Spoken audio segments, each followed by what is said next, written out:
महाराष्ट्रातनं 40 गद्दार फुटतात, रस्त्या मार्गाने सुरत पर्यंत जातात, एका रात्रीत जातात, कुणाला खबर लागत नाही। हे 40 गद्दार सुरत ते गुवाहाटी हा प्रवास चार्टर्ड प्लेनने करतात, एका रात्रीत करतात। गुवाहाटीत गेल्यानंतर एका टेबलवर गद्दारीचा नंगा नाच दाखवला जातो, एका रात्रीत दाखवला जातो। उभा देश पाहतो। एका रात्रीत गुवाहाटीतून सूत्र हलतात आणि महाराष्ट्रातलं सरकार उलथवलं जातं, एका रात्रीत उलथवलं जातं। गुवाहाटीतून सूत्र हलतात आणि महाराष्ट्राचा मुख्यमंत्री पाडला जातो, एका रात्रीत पाडला जातो।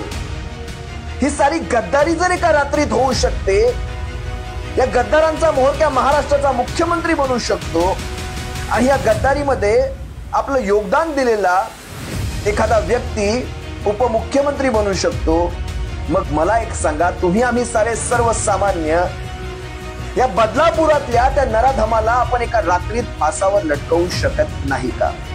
उरणच्या त्या नराधमाला आपण एका रात्रीत फासावर लटकवू शकत नाही का? अक्षता म्हात्रेचा ज्या पुजाऱ्यांनी बलात्कार करून खून केला, त्यांना आपण एका रात्रीत फासावर लटकवू शकत नाही का? साधासा विचार करा। पटत असेल तर सांगा, नसेल पटत तर सोडून द्या। वाचा, बघा आणि थंड बसा। सप्रेम, जय महाराष्ट्र।